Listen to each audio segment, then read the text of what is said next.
जब हम कुछ दोस्त बैठकर आपस में बात कर रहे होते हैं और हंसी मजाक हो रही होती है, तो हमारे ही दोस्तों में से कुछ ऐसे भी दोस्त होते हैं जो ये बात कह देते हैं, जो मजाक मजाक में कहते हैं। और आपने भी सुना होगा या आप में से किसी ने जरूर ये बात कह भी दी होगी। कहते हैं कि मुझे एप्पल आईफोन लेना है और वो भी अपना किडनी बेचकर। दरअसल ये बात मजाक मजाक में बोली गई होती है, लेकिन आज जो मैं कहानी सुनाने जा रहा हूँ, ये कहानी एक मजाक नहीं है बल्कि असलियत है। और एक लड़के को एप्पल आईफोन चाहिए था और एप्पल आईफोन लेने के लिए वो एक कत्ल कर देता है और वो एक मर्डर कर देता है। और उसे जो आईफोन मिला था, उस आईफोन को लेकर वो अपने दोस्तों के बीच जाता और जाने के बाद उन पर अपना रौब जमाता और उनके बीच ये बड़ा बनने की कोशिश करता। तकरीबन ये लगातार 3 दिन ऐसा करता है और 3 दिनों के बाद जब ये वापस अपने घर लौटता है, तो इसके घर में से अब बदबू आ रही थी, क्योंकि इसके घर में जो आईफोन ये लिया हुआ था उसकी कीमत घर में ही मौजूद थी। वो एक मर्डर कर चुका था और उसके घर में एक लाश थी और उस लाश की ये बदबू आ रही थी।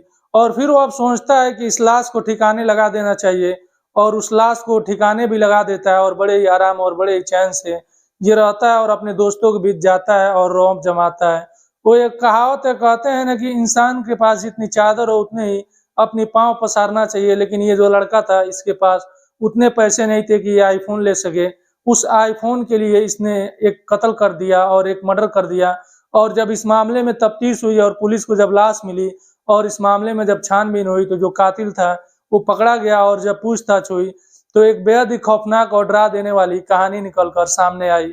नमस्कार, सलाम, सत श्री अकाल। मैं हूं मुस्तफा और आपका स्वागत है मेरे चैनल पर। आज जो मैं कहानी सुनाने जा रहा हूं, ये कहानी है कर्नाटक के। और कर्नाटक में एक जिला लगता है हासन जिला, और इसी हासन जिला में एक शहर है आरसीकेरे शहर। इसी आरसीकेरे शहर में एक स्टेशन पड़ता है, अंकोप्पल रेलवे स्टेशन। और इसी रेलवे स्टेशन पर सुबह का टाइम था और लोगों की आवाजाही अब शुरू हो चुकी थी। कुछ लोगों की नजर रेलवे स्टेशन से कुछ दूर जहाँ सुनसानी का इलाका था और रेलवे ट्रैक के बगल में ही एक जली हुई चीज दिखाई देती है। लोग वहां करीब पहुंचते हैं तो ऐसा लगता है कि ये किसी इंसान की लाश है और इसको भूना गया है या फिर इसको जलाया गया है। लोग उसे देखकर चौंक जाते हैं और बड़ी अजीब लग रहा था और डरावना लग रहा था। और वो लोग फौरन पुलिस को फोन कर देते हैं। पुलिस भी मौके पर पहुंचती है और वहां आसपास में तफ्तीश करती है और छानबीन करती है कि शायद यहाँ से कोई ऐसी चीज मिल जाए जिससे कि पता चले कि ये किसकी लाश है जो जलाया गया है, या जलाने वाले का कोई ऐसी चीज मिल जाए जिससे कि उसके बारे में पता चल सके। लेकिन पुलिस को वहां से ऐसी कोई चीज नहीं मिलती है और पुलिस अपना तफ्तीश जारी रखती है और फिर उस जली लाश को अपने कब्जे में लेती है और लेने के बाद पोस्टमार्टम के लिए भेज दिया जाता है। पुलिस उस लाश की पहचान कराने की कोशिश करती है, लेकिन पहचान नहीं हो रही थी क्योंकि वो जल चुकी थी और पहचान करना बड़ी ही मुश्किल था। और अब पुलिस डिसाइड करती है कि अब सीसीटीवी फुटेज चेक करेगी और अंकोपल रेलवे स्टेशन के आसपास में जितने भी सीसीटीवी कैमरे लगे हुए थे उन सब कैमरों को पुलिस अपने कब्जे में लेती है और उसमें तफ्तीश करती है और छानबीन करती है, जिससे कि ये पता चले कि ये व्यक्ति है कौन, या जलाने वाला इस व्यक्ति को है कौन जिसने इसको जलाया है। पुलिस तकरीबन 24 घंटे तक उस फुटेज में कुछ ढूंढती रहती है और चेक करती रहती है। पुलिस को कोई कामयाबी नहीं मिलती है और पुलिस को इस बारे में कोई सुराग नहीं मिलता है। तकरीबन 24 घंटे बीत जाते हैं और 24 घंटे बाद पुलिस के सामने एक फुटेज आती है और उस फुटेज में एक व्यक्ति दिखता है जो मास्क लगाए हुए है और स्कूटी से जा रहा है और वो अपने स्कूटी पर बोरे में कुछ रखा हुआ है। पुलिस इस व्यक्ति पर शक कर लेती है और फिर उसको पहचान कराने की कोशिश करती है, चूंकि वो मास्क लगाया हुआ था जिसकी वजह से उसकी पहचान नहीं हो पा रही थी। पुलिस उसका रजिस्ट्रेशन नंबर लेती है स्कूटी का और उसको चेक कराती है तो पता चलता है कि ये स्कूटी वहीं अंकोपल रेलवे स्टेशन से कुछ दूरी पर एक जगह पड़ता है, लक्ष्मीपुर लेआउट, और इसी लक्ष्मीपुर लेआउट का ही ये स्कूटी है। पुलिस अब उस घर पर पहुंचती है, लक्ष्मीपुर लेआउट का जो एड्रेस मिला था, और वहां जाने के बाद डोरबेल बजाती है और फिर एक लड़का बाहर निकलता है। उस लड़के का नाम था हेमंत दत्त। पुलिस उससे पूछताछ करती है और फिर उसे उठा लेती है और उठाने के बाद उसको थाने लाती है। जो फुटेज मिला हुआ था पुलिस उससे इस लड़के का कद काठी मिलाती है तो पता चलता है कि ये कद काठी सेम ही है और यही वो लड़का है जो बोरे में उस रात तकरीबन 4 बजे सुबह सुबह का टाइम था, ये कुछ लेकर जा रहा था।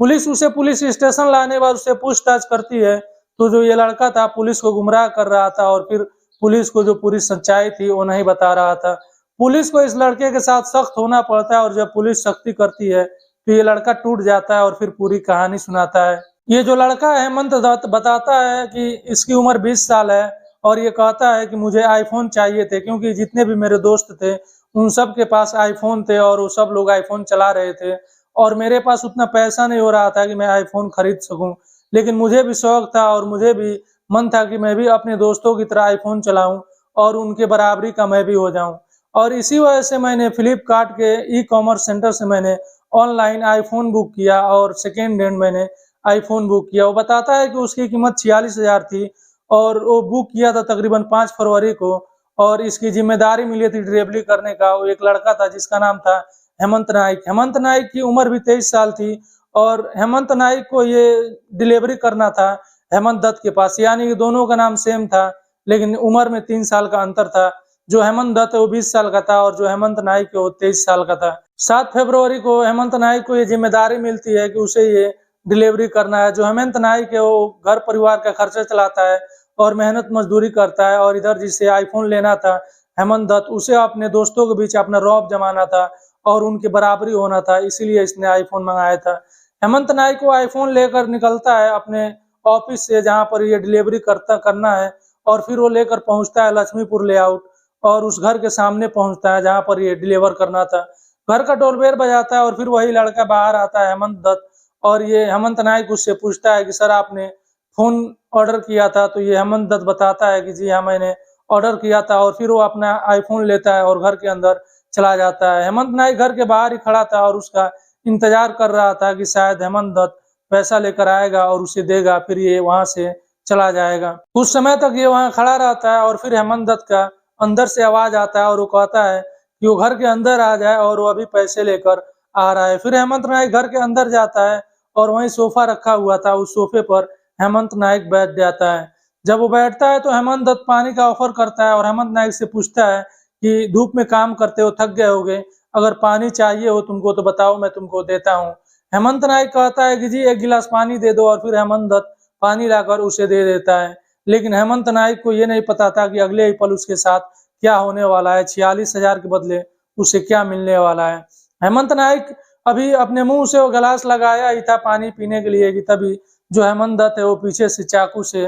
हेमंत नाइक के ऊपर वार कर देता है और एक के बाद एक कई लगातार वार करते रहता है और जब तक मारता है तब तक की हेमंत नाइक की मौत नहीं हो जाती। जब हेमंत नाइक की मौत हो जाती है तो ये उसका फ़ोन लेता है हेमंत नाइक का हेमंत दत्त और फ़ोन लेने के बाद जो फ्लिपकार्ट का ऐप था उस पर ये जो पेमेंट 46,000 थे वो कन्फर्म दिखा देता है और ये खुद उस फ़ोन का यूज़ करके ये उस पे दिखाने की कोशिश करता है कि उसने ये पैसा दे दिया है। फिर ये उसका फ़ोन स्विच ऑफ कर देता है और अब हेमंत नाइक की लाश को एक बोरे में भरता है और बोरे में रखने के बाद वो अपने घर में ही छुपा देता है और फिर अपना एप्पल आईफ़ोन लेकर ये बाहर निकलता है और अपने दोस्तों के बीच जाता है और उन्हें दिखाने की कोशिश करता है और वो कहता है कि वो भी एप्पल आईफ़ोन ले लिया है और वो भी अब अपने दोस्तों के बराबर हो चुका है और वो भी अब एप्पल आईफ़ोन यूज़ करेगा। तकरीबन 7 तारीख के बाद ये 3 दिनों तक अपने दोस्तों के बीच जाता और उनके बीच जाकर ये रौब जमाता और उनसे अपने आईफ़ोन के बारे में ही बातें करता और उनके बीच में ये बड़ा बनने की कोशिश करता। लेकिन 3 दिनों के बाद जब ये 10 फरवरी को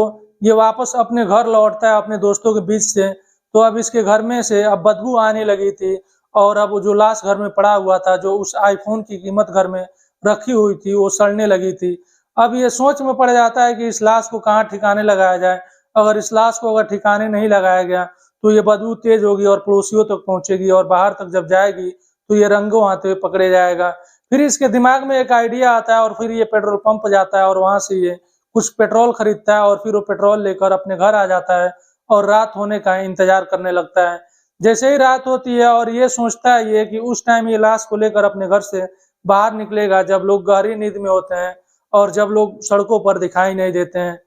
ये समय तय करता है और कहता है कि ये 4 बजे सुबह लेकर अपने घर से निकलेगा और उसी टाइम ये अपने स्कूटी पर इस बोरे को रखता है जिसमें हेमंत नाइक का लाश रखा हुआ था। उस स्कूटी पर रखने के बाद पेट्रोल के साथ ये निकल जाता है अपने घर से और पहुंचता है ये अंकोपल रेलवे स्टेशन के पास और वहाँ एक सुनसान इलाके में जाता है, रेलवे ट्रैक के बगल में ही ये उस लाश पर पेट्रोल डालता है और उसमें आग लगा देता है और ये जब तक वहाँ खड़ा रहता है तब तक लाश पूरी तरह से जल ना जाए, लेकिन जो इसका पेट्रोल था वो अब खत्म हो चुका था और जिसके वजह से जो आग थी अब वो ठंडी होने लगी थी और आग बुझने लगी थी। अब इसे कुछ समझ नहीं आ रहा था कि इसे करना क्या है और लाश को पूरी तरह से जलाना कैसे है। ये घबरा जाता है और फिर उस लाश को जो अधजली थी वैसे ही छोड़कर वहां से अपना स्कूटी लेकर ये भाग जाता है और घर पर जाता है और बड़ी ही आराम से सो जाता है और फिर अगले दिन अपने दोस्तों के बीच जाता और अपना आईफोन दिखाता और उनके बीच अपना रौब जमाता। लेकिन जब सुबह होती है और सुबह होने के बाद जब अंकोपल रेलवे स्टेशन पर लोगों का आवाजाही शुरू हो जाता है तो उनकी नज़र इस अधजली लाश पर पड़ती है और फिर वो लोग पुलिस को फ़ोन करते हैं और पुलिस भी वहाँ मौके पर पहुँचती है और उस लाश को अपने कब्जे में लेती है और जब इस मामले में तफ्तीश करती है और छानबीन करती है तो जो कातिल था, जो इसका कत्ल किया था हेमंत दत्त, वो पकड़ा जाता है और इस समय ये पुलिस हिरासत में है। ये लड़का जिसकी उम्र 20 साल थी, इसके ऊपर भूत सवार था आईफोन चलाने का और उसके बदले उसने एक मेहनत करने वाला और एक होनहार लड़का जो अपने परिवार के लिए मेहनत कर रहा था, अपने परिवार का खर्चा चला रहा था, उस आईफोन के लिए उसने कत्ल कर दिया और उसका मर्डर कर दिया और उसे मार दिया जिसने अपने परिवार का पालन पोषण कर रहा था। पुलिस इसे गिरफ्तार करके जेल में रखी हुई है और अब ये शायद अपने जिंदगी में कभी भी बाहर नहीं आ पाएगा और अपने जिंदगी में कभी भी ये आईफोन देख नहीं पाएगा। इंसान को उतने ही पाँव फैलाना चाहिए जितना कि उसके पास चादर हो। अगर ये भी जो लड़का था ये आईफोन न चला के दूसरा फोन ले लिया होता सस्ता और वो चलाता तो न तो इसकी जिंदगी बर्बाद होती और न तो उस लड़के की बर्बाद होती, न तो वो लड़का मारा जाता जो अपने परिवार का सहारा था, जो अपने परिवार का लाठी था, जो अपने परिवार का खर्चा चला रहा था। इस लड़के के एक गलती की वजह से और एक शौक की वजह से और इसके ऊपर आईफोन का भूत सवार होने की वजह से एक निर्दोष और बेगुनाह लड़का मारा गया और खुद ये लड़का जेल गया और इसकी जिंदगी अब पूरी जेल में ही कटने वाली है। दोस्तों, इस तरह की कहानियां सुनाने का हमारा मकसद किसी को परेशान और किसी के भावनाओं को ठेस पहुंचाना नहीं है, बल्कि आपको आगाह करना है और आपको सावधान करना है और इन कहानियों के जरिए ये बताना है कि इंसान चाहे जैसा भी जुर्म कर ले और जितना भी दिमाग लगा ले, लेकिन वो जुर्म छुपता नहीं है, वो पकड़ा जाता है और पुलिस की नज़रों में आ ही जाता है और उसे उसकी सजा जरूर मिलती है। दोस्तों, ये कहानी आपको कैसी लगी कमेंट बॉक्स में जरूर बताइएगा और आपसे रिक्वेस्ट है कि मेरी वीडियो को लाइक कर लीजिए, शेयर कीजिए और चैनल को सब्सक्राइब करना मत भूलिएगा।